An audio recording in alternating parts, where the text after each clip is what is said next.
Question number 1. The Englishman pictured in lines 1 through 8 is best described as which of the following? If you look at the choices, you may not know both words in each choice, but remember, if part of an answer is wrong, the whole thing is wrong. A. Is the Englishman scholarly and reclusive? You have the word instruct, that he instructs his family, so you might use that to think he's scholarly, but reclusive refers to wanting to be alone or withdrawn from society, and there's no indication of that. So A is not the answer. B. Is he pious and conscientious?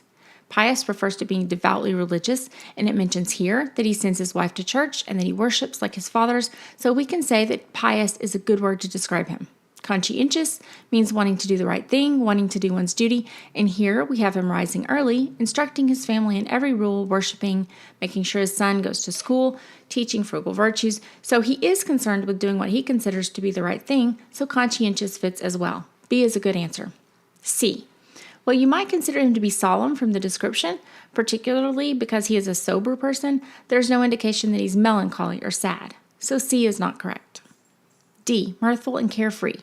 Mirthful or full of laughter? There's nothing about that in this passage. Carefree? No, he has many cares, getting up early, making sure his servants are up, instructing his family, so this answer won't work. And finally, E. Certainly, there's no indication that he's hypocritical, which refers to saying one thing and doing another, and by the same token, he isn't false.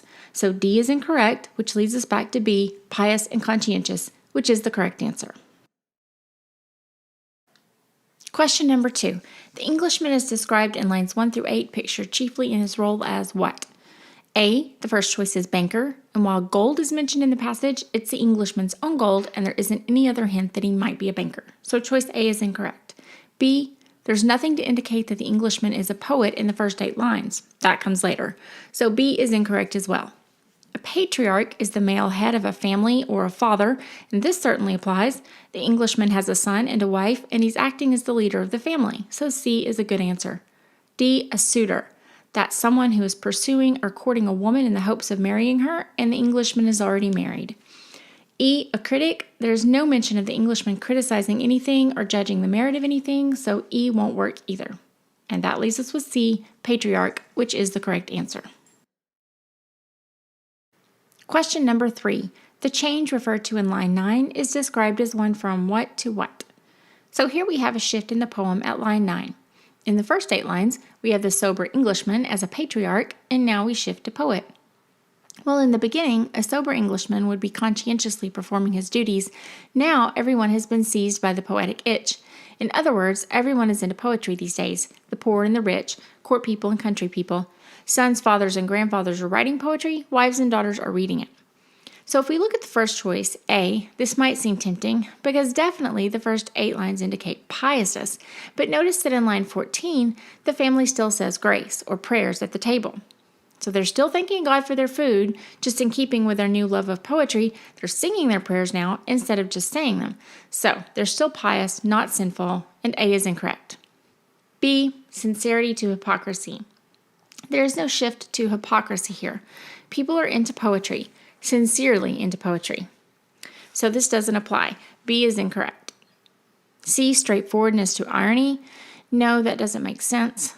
Now, don't get confused here. Even though you might have picked up on the irony in the fact that the author, Alexander Pope, is using a poem to sort of teasingly make fun of poets, which is ironic, that interpretation is getting outside of the poem. And this question is about a specific line in the poem. Now, times are changed. We want to know what about the times have changed, and the times have not gone from straightforwardness to irony.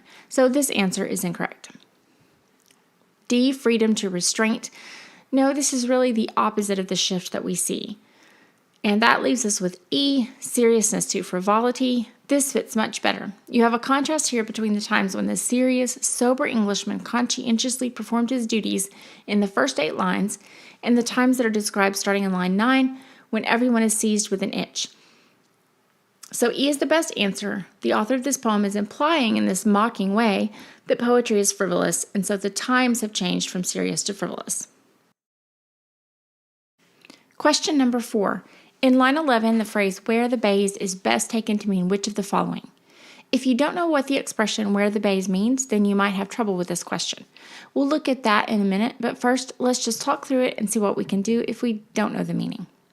We can most likely eliminate C, exhaust the opposition, because there isn't an argument going on here, and no one seems to be opposed to anyone or anything.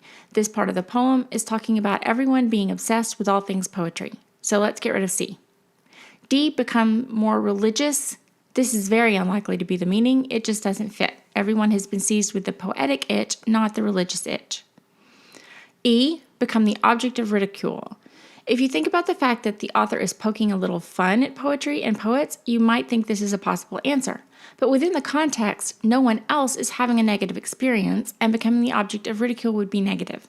So that interpretation would, again, like with the irony interpretation earlier, be looking at the poem from the outside. So we can probably eliminate this too. That leaves us with A, claim renown as poets, and B, set the fashion. B, set the fashion. If bays are something to wear, maybe they'll be setting a fashion, but fashion and clothing doesn't seem to have much to do with the poetry craze that's going on. Okay, so maybe men and boys want to set the fashion in poetry. But if that's what it means, then A, claim renown or fame as poets, seems like a clearer way to say it. So without knowing what wear the bays means, we could end up with the right answer, which is A, claim renown as a poet. But it's good to know what things mean, and this question would be very easy to answer if you knew that wear the bays refers to the bay laurel leaf and is an expression that comes from the ancient Greek and Roman custom of crowning victors with a wreath made from these leaves. This crown was a symbol of honor and status, and it's also where we get the idea for poet laureate and the baccalaureate, which is a bachelor's degree. So if you know all that, then the answer claim renown will immediately jump out at you. Question number 5. The relationship between lines 1 through 8 and 9 through 14 is best described by which of the following? You already know from your work with questions 1 through 4 that there's a shift between lines 1 through 8 and 9 through 14. That shift you saw earlier is from seriousness to frivolity. You know that the first 8 lines are describing a time when the representative Englishman was conscientious and serious, and that line 9 starts describing a change in the times when everyone becomes obsessed with poetry. So if we look at the answers, we see immediately that A is wrong. We don't have a thesis in the first 8 lines. We have a description. B, yes, absolutely. We have a description of a time when things were serious and then a contrasting description of a more frivolous time. This is a perfect answer. Taking a quick look at the rest of the answers just to make sure there's nothing that might be confusing. C, no, we don't have a rule and an exception to it. D, we certainly don't have a question and an answer. And E, we don't have a narrative here. This isn't telling a story. So there's no good reason to second guess. The answer is clearly B, a description and a contrasting description.